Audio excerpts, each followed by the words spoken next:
नमस्ते, नमस्कार। आप सभी का स्वागत है आपके पसंदीदा यूट्यूब चैनल ज्ञान सागर में। दोस्तों, आज हम लेके आए हैं साइंस के 40 महत्वपूर्ण प्रश्न। और दोस्तों, ये एक इस सीरीज का 16वां दिन है। यदि आपने हम इस सीरीज का पुराना वीडियो नहीं देखा है, तो मैंने लिंक डिस्क्रिप्शन में दे दिया है और आप जाके हमारा पुराना वीडियो देखिए और यदि अच्छा लगे तो हमारे वीडियो को लाइक कीजिए और हमारे इस चैनल ज्ञान सागर को सब्सक्राइब कीजिए और स्टडी ग्रुप में शेयर कीजिए। तो चलते हैं आज के पहले प्रश्न की ओर। आज का पहला प्रश्न है कि निम्नलिखित में से कौन सा हाइड्रोजन का आइसोटोप नहीं है। तो दोस्तों, हाइड्रोजन का जो आइसोटोप वो प्रोटियम है, ड्यूटेरियम है और ट्रिटियम है। और इसमें से जो इटेरियम है दोस्तों, वो हाइड्रोजन का आइसोटोप नहीं है।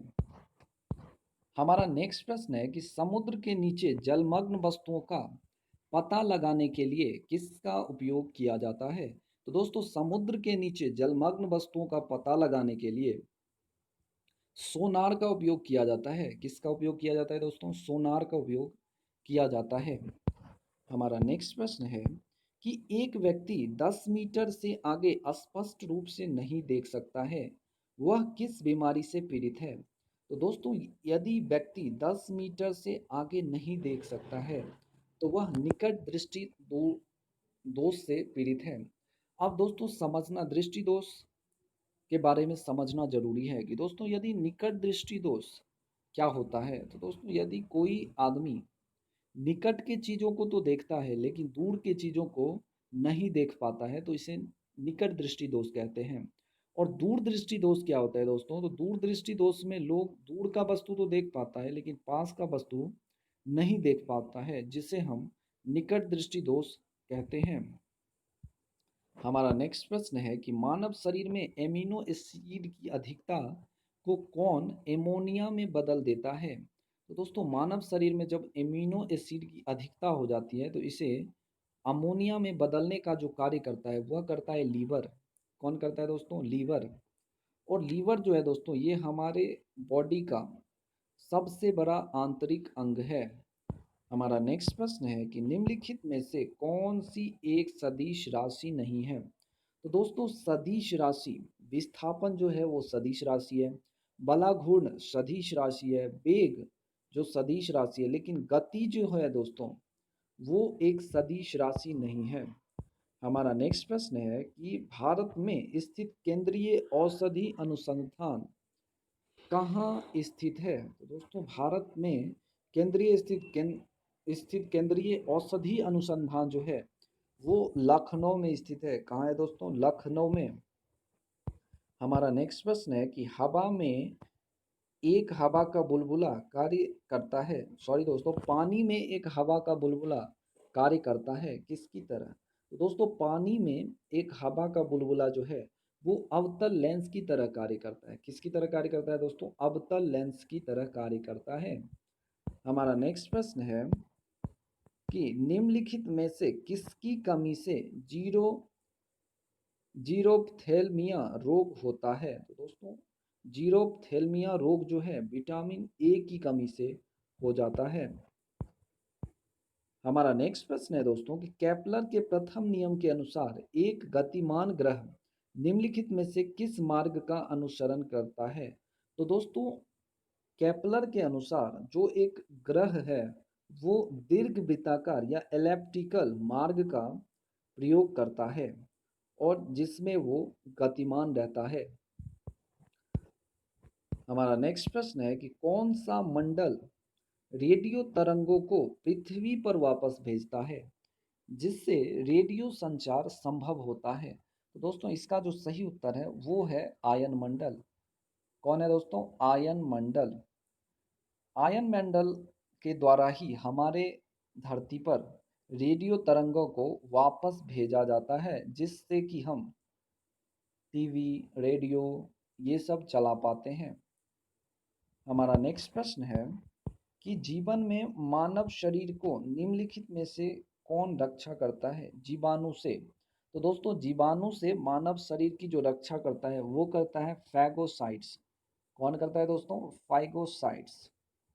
हमारा नेक्स्ट प्रश्न है कि वृक्क की क्रियात्मक इकाई संरचना और संरचनात्मक इकाई क्या है? तो ब्रिक ब्रिक दोस्तों किडनी को ब्रिक कहा जाता है और इसका जो क्रियात्मक और संरचनात्मक इकाई होता है वो होता है नेफ्रॉन। क्या होता है दोस्तों? नेफ्रॉन। हमारा नेक्स्ट प्रश्न है कि कागज निर्मित होता है। तो दोस्तों कागज जो निर्मित होता है वो सेल्यूलोज से होता है। किससे होता है दोस्तों? सेल्यूलोज से। हमारा नेक्स्ट प्रश्न है कि निम्नलिखित में से किसको डार्क बोतल में रखा जाता है? तो दोस्तों डार्क बोतल में क्लोरोफिल को रखा जाता क्लोरोफॉर्म को रखा जाता है। किसको रखा जाता है दोस्तों? क्लोरोफॉर्म को डार्क बोतल में रखा जाता है। हमारा नेक्स्ट प्रश्न है कि रक्त परिसंचरण तंत्र की खोज किसने की है? तो दोस्तों रक्त परिसंचरण तंत्र जो है वो विलियम हार्वे के द्वारा खोजा गया है। किसके द्वारा खोजा गया है दोस्तों? विलियम हार्वे के द्वारा खोजा गया है। दोस्तों विलियम हार्वे जो हैं वो एक वैज्ञानिक और चिकित्सक हैं जिन्होंने मानव रक्त संचार प्रणाली का पहला सटीक विवरण खोजने और प्रकाशित करने वाले व्यक्ति के रूप में मान्यता प्राप्त किया है। हमारा नेक्स्ट प्रश्न है कि एक मुर्गी के अंडे में कितना ग्राम प्रोटीन होता है? दोस्तों जो वेजिटेरियन है उसके लिए उसको तो नहीं खाना है, बट जो खाते हैं उसके लिए प्रश्न बहुत ही महत्वपूर्ण है। दोस्तों हम अंडे तो खा लेते हैं लेकिन मुझे पता नहीं होता कि उसके गुण क्या है, उसके फायदे क्या है, उसके नुकसान क्या है, क्योंकि हर चीज़ का फायदा या नुकसान होता है।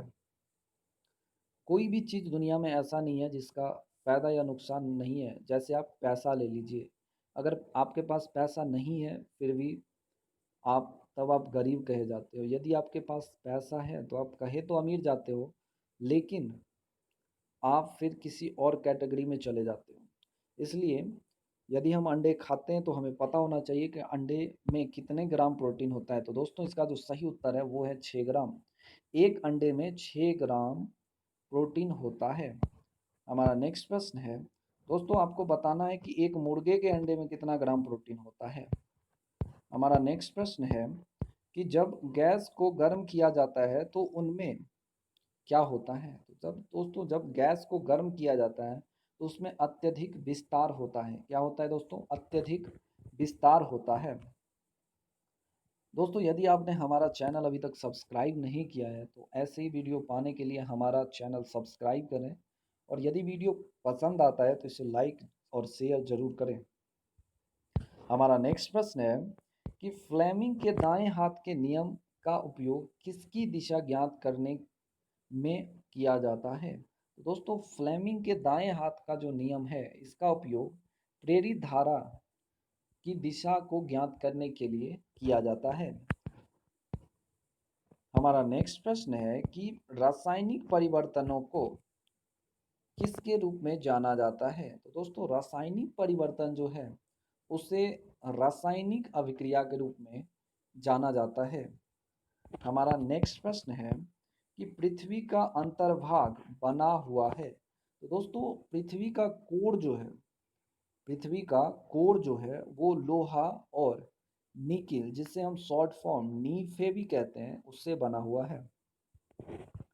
हमारा नेक्स्ट प्रश्न है कि निम्नलिखित में से कौन सा न्यूटन के गति के तीसरे नियम को परिभाषित करता है? तो दोस्तों आपको पता ही होगा कि आइजैक न्यूटन ने गति के 3 नियम दिए थे। तो दोस्तों तीसरा नियम जो है वो है समान परिणाम और विपरीत दिशा।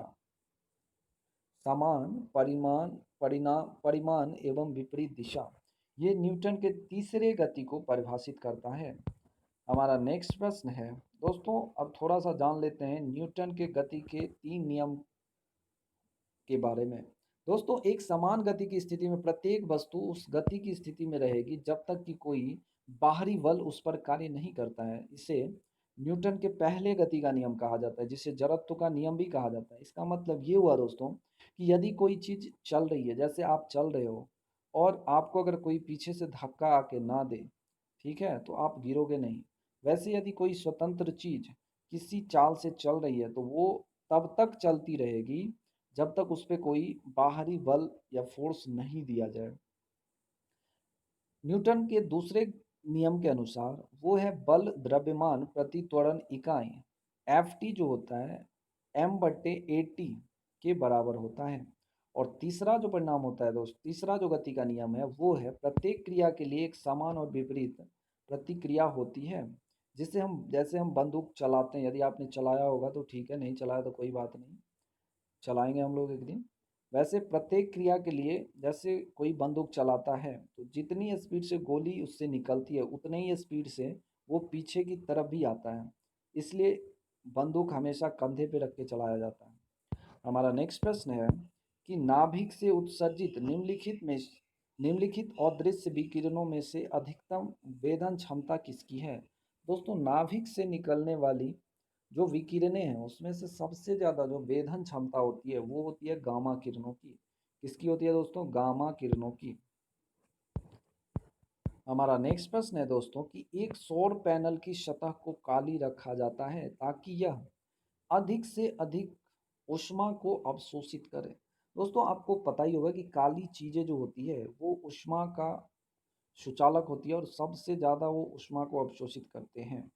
ठीक है, जिसकी वजह से क्या है कि सौर पैनल जो होता है उसको काला रखा जाता है।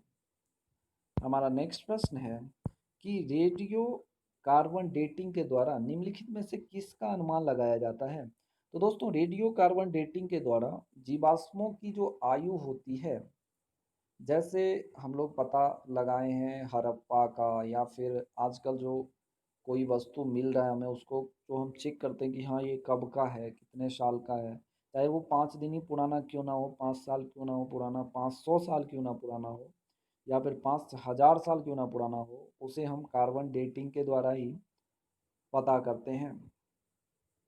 हमारा नेक्स्ट प्रश्न है, यही था दोस्तों आज का लास्ट प्रश्न। दोस्तों, यदि आपको हमारा वीडियो पसंद आता है तो हमारे चैनल को सब्सक्राइब कीजिए और हमारे वीडियोज़ को शेयर करें, लाइक करें। Thank you, have a nice day.